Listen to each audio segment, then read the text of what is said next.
Hello દોસ્તો, આપ સર્વેનું સ્વાગત છે આપણી ચેનલ હેલ્પ ઇન ગુજરાતીમાં. આજના વિડીયોમાં વાત કરીશું કે એચડીએફસી બેંકમાંથી મુદ્રા લોન કેવી રીતે લેવી. નાના વેપારીઓ માટે અને સ્ટાર્ટઅપ માટે સંપૂર્ણ માહિતી તમને આ વિડીયોમાં મળવાની છે. જો તમે મુદ્રા લોન લેવા માંગતા હોય એ પણ એચડીએફસી બેંકમાંથી, તો આ વિડીયો તમારા માટે છે કે એચડીએફસી બેંકમાં મુદ્રા લોન કેવી રીતે લેવી, કઈ પ્રોસેસ છે અને કયા ડોક્યુમેન્ટની તમારે જરૂરિયાત રહેશે. એ પહેલાં જાણી લઈએ કે પ્રધાનમંત્રી મુદ્રા યોજના શું છે, એને એક પરિચય લઈ લઈએ. તો મુદ્રા યોજનાનો પરિચય લઈએ તો નાના અને સૂક્ષ્મ ઉદ્યોગોને આર્થિક સહાય પૂરી પાડવા માટે સરકાર દ્વારા શરૂ કરાયેલ વિશેષ લોન યોજના છે. તો આ એક એવી યોજના છે કે જે લોકો સૂક્ષ્મ ઉદ્યોગ કે નાનો ઉદ્યોગ કોઈ શરૂ કરવા માંગે છે અને એ લોકો જોડે રૂપિયા નથી, તો ગવર્મેન્ટે એક એવી લોન સહાય યોજના બહાર પાડેલી છે કે જેના દ્વારા તમને આરામથી 10 લાખ સુધીની લોન મળી શકે છે. હવે એમાં સરકારનો હેતુ જોઈએ તો ફંડ ધ અનફંડેડ, જેમને સામાન્ય રીતે બેંક લોન મળતી નથી તેમને નાણાકીય સહાય આપવાની છે. તો જે સામાન્ય લોકો છે એમને ઝડપથી લોન મળતી નથી, એ લોકો માટે નાણાકીય સહાય ઝડપથી મળી રહે એવા સરકારના હેતુથી આ લોન મળે છે. કોના માટે ઉપયોગી છે? તો જે લોકો નવું સ્ટાર્ટઅપ કરે છે, નાના વેપારીઓ છે, દુકાનદારો છે, માઇક્રો મેન્યુફેક્ચરિંગ કરવા માંગે છે, એ લોકો માટે લોન ઉપયોગી છે. હવે જોઈએ કે તમારી જરૂરિયાત મુજબ તમને લોન મળે છે. તો મુદ્રા યોજનાની વાત કરીએ તો 3 કેટેગરી હેઠળ તમને લોન આપવામાં આવે છે.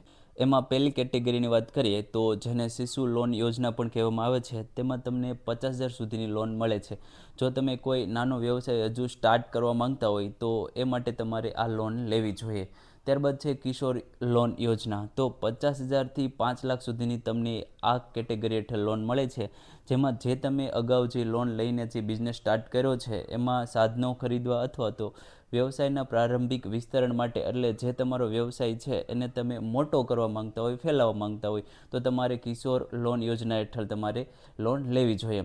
ત્યારબાદ છે તરુણ લોન યોજના. તો એમાં તમને 5 લાખથી 10 લાખ સુધીની લોન મળે છે. તો આ લોન ક્યારે લેવી જોઈએ?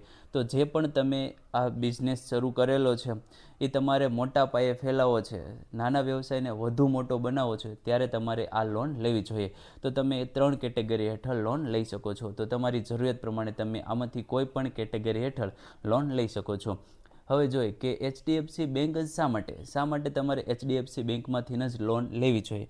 તો 3 મુદ્દા જે મહત્ત્વના છે એમાં પહેલો છે સરળ પ્રક્રિયા, ઓછા દસ્તાવેજો અને ઝંઝટ મુક્ત એપ્લિકેશન પ્રક્રિયા.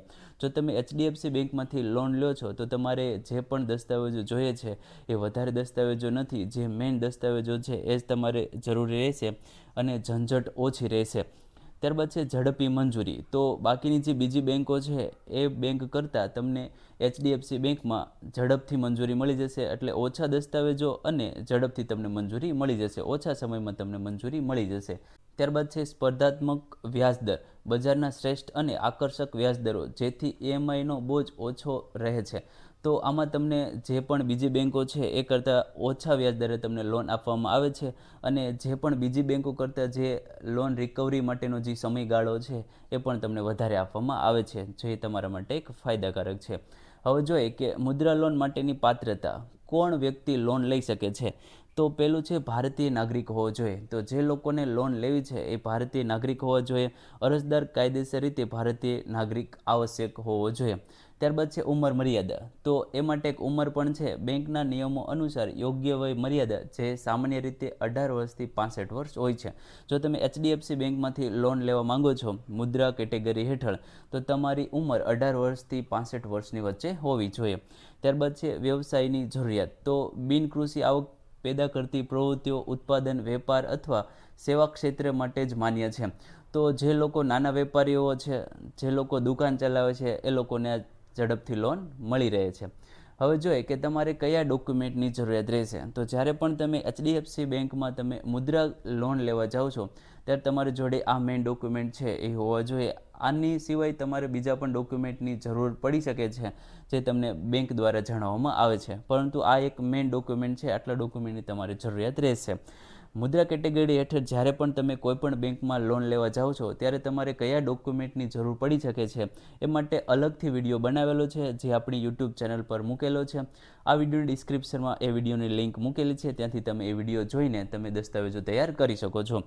તો એચડીએફસી બેંકમાં જ્યારે તમે લોન લેવા જાઓ છો ત્યારે તમારે આટલા મેઇન ડોક્યુમેન્ટની જરૂરિયાત રહેશે, જેમાં પહેલું છે આધાર કાર્ડ.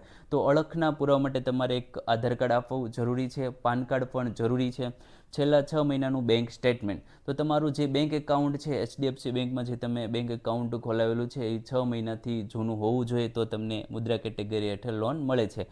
તો 6 મહિનાનું તમારે સ્ટેટમેન્ટ પણ આપવાનું છે અને 2 પાસપોર્ટ સાઇઝના ફોટા અને તમારી સાઇન, આટલી જરૂરિયાત રહેશે. ત્યારબાદ અન્ય ડોક્યુમેન્ટની વાત કરીએ તો બિઝનેસ સંબંધિત દસ્તાવેજો, જે પણ તમે કેટેગરી હેઠળ લોન લેવા માંગો છો, જેમ કે તમારે દુકાન માટે લોન લેવી છે કે કોઈ માઇક્રો બિઝનેસ છે એની માટે તમારે લોન લેવી છે, તો જે પણ તમારો વ્યવસાય છે એ વ્યવસાયને લગતા તમારે દસ્તાવેજો પણ ત્યાં તમારે સબમિટ કરાવવા પડશે, જેમ કે જીએસટી રજિસ્ટ્રેશન છે, લાઇસન્સ છે વગેરે તમારે ડોક્યુમેન્ટ ત્યાં જરૂર હોઈ શકે છે. હવે જોઈએ કે અરજી કરવાની 3 સ્ટેપ પ્રક્રિયા છે, તો તમે 3 સ્ટેપમાં અરજી કરી શકો છો. તો પહેલું છે એચડીએફસી બેંકની શાખાની મુલાકાત. તો તમારે રૂબરૂ તમારી નજીકની જે પણ એચડીએફસી બેંકની શાખા છે ત્યાં તમારે રૂબરૂ જવાનું રહેશે અને લોન માટેનું જે પણ ફોર્મ છે તમારે ત્યાં કહેવાનું રહેશે. મુદ્રા કેટેગરી હેઠળ લોન લેવી છે તો તમને એક અલગથી ફોર્મ આપવામાં આવશે, એ ફોર્મ તમારે વ્યવસ્થિત ભરવાનું રહેશે. તમે ઓનલાઈન અરજી પ્રક્રિયા પણ કરી શકો છો. એચડીએફસી બેંકની સત્તાવાર વેબસાઇટ પરથી ડિજિટલ અરજી કરી શકો છો. જો તમારે નજીકની બેંક શાખા છે ત્યાં તમારે રૂબરૂ નથી જવું, ઘરે બેઠા તમે એપ્લિકેશન આપવા માંગો છો તો ઘરે બેઠા પણ તમે અરજી કરી શકો છો. ત્યારબાદ ત્રીજું પ્રક્રિયા છે દસ્તાવેજ ચકાસણી. તો જે પણ તમે ઓનલાઈન અથવા તો ઓફલાઈન જે પણ ફોર્મ ભરેલું છે એ તમે જે પણ દસ્તાવેજો અપલોડ કરેલા છે એ બધી ચકાસણી થશે અને ત્યારબાદ તમારી લોન મંજૂર થઈ જશે. તો સામાન્ય 3 સ્ટેપમાં તમારી લોન મંજૂર થઈ શકે છે. હવે જોઈએ કે લોન રકમ, વ્યાજદર અને ચૂકવણી. તો આમાં તમને કેટલી લોન મળી શકે છે, કેટલો વ્યાજદર લાગી શકે છે અને તમારે કેટલા સમયમાં ચૂકવણી કરવાની હોય છે. જો તમે એચડીએફસી બેંકમાં તમે લોન લેવા જાઓ છો, એમ અગાઉ જાણ્યું તેમ તમને 50,000થી 10 લાખ સુધી લોન મળી શકે છે. વ્યાજદરની વાત કરીએ તો તમે કેટલી રકમની લોન લ્યો છો, કયા બિઝનેસ માટે લોન લ્યો છો, તમારો ક્રેડિટ સ્કોર કેવો છે, એના આધારે તમારો વ્યાજદર અલગ અલગ હોઈ શકે છે. તો અલગ અલગ બેંકમાં અલગ અલગ વ્યાજદર હોય છે. કઈ બેંકમાં કેટલો વ્યાજદર છે એની માટે પણ અલગથી વિડીયો બનાવેલો છે, જે આ વિડીયોની ડિસ્ક્રિપ્શનમાં એ વિડીયોની પણ લિંક આપેલી છે, તેથી તમે એ વિડીયો તમે જોઈ શકો છો અને કેટલો વ્યાજદર લાગી શકે એ પણ તમે જાણી શકો છો. હવે ચૂકવણીનો સમયગાળો જોઈએ તો તમારે 3 વર્ષથી 5 વર્ષમાં તમારે લોન પાછી ચૂકવવાની હોય છે. તો તમારે લોનની રકમ, વ્યાજદર અને ચૂકવણી તમે અહીંયા જાણી શકો છો. હવે આગળ જોઈએ કે મુદ્રા લોનના મુખ્ય ફાયદાઓ કયા છે. તમે મુદ્રા કેટેગરી હેઠળ તમે લોન લો તો તમને મુખ્ય કયા ફાયદાઓ થઈ શકે છે. તો 3 મહત્વના જે ફાયદાઓ છે, ફાયદાઓ તો ઘણા બધા છે પણ મહત્વના 3 ફાયદા છે જે મેં લીધેલા છે. પહેલું છે ગીરવેની જરૂર નથી. તો અહીંયા જ્યારે પણ તમે લોન લેવા જાઓ છો અથવા તમે ક્યારેક કોઈક બીજી પર્સનલ લોન કે કોઈ બીજી લોન લ્યો છો તો તમારે કોઈક વસ્તુ તમારે સિક્યુરિટી તમારે ગીરવી મૂકવી પડે છે. પરંતુ મુદ્રા કેટેગરી હેઠળ તમે કોઈ પણ બેંકમાં અથવા તો એચડીએફસી બેંકમાં તમે લોન લેવા જાઓ છો ત્યારે તમારે કોઈ પણ વસ્તુ ગીરવે મૂકવાની જરૂર નથી. ગીરવે મૂક્યા વગર તમને લોન મળે છે. આ એક મહત્વનો ફાયદો છે.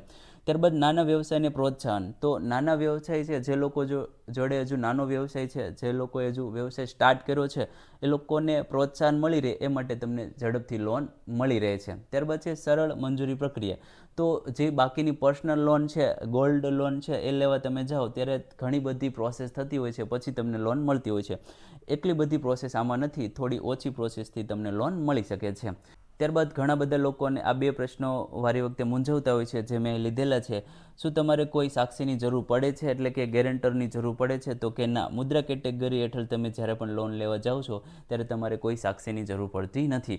ત્યારબાદનો પ્રશ્ન છે, શું નવો વ્યવસાય શરૂ કરવા માટે લોન મળી શકે છે? તો કે હા, શિશુ લોન ખાસ નવા સ્ટાર્ટઅપ માટે છે. તો તમારે એકદમ નવો ફ્રેશ સ્ટાર્ટઅપ તમારે કરવું છે, કોઈ નવો વ્યવસાય સ્ટાર્ટ કરવો છે, તો તમને શિશુ કેટેગરી હેઠળ એ માટે જ લોન આપવામાં આવે છે કે તમે તમારું સ્ટાર્ટઅપ કરી શકો. જો તમારે વધુ માહિતી મેળવી હોય તો એચડીએફસી બેંકની વેબસાઇટ છે એની ઉપર તમે માહિતી મેળવી શકો છો, અથવા તો તમારી નજીકની જે પણ એચડીએફસી બેંકની શાખા છે ત્યાં તમે રૂબરૂ જઈને આ લોન માટે માહિતી મેળવી શકો છો. વધારે માહિતી માટે આ વિડીયોની ડિસ્ક્રિપ્શનમાં વેબસાઇટની લિંક પણ આપેલી છે, ત્યાંથી તમે એચડીએફસી બેંકની ઓરિજિનલ વેબસાઇટ ઉપર જઈને માહિતી મેળવી શકો છો. જો મિત્રો તમને આ વિડીયો ગમ્યો હોય તો જરૂરથી લાઇક કરી દેજો, ચેનલને સબસ્ક્રાઇબ કરી દેજો. ધન્યવાદ દોસ્તો.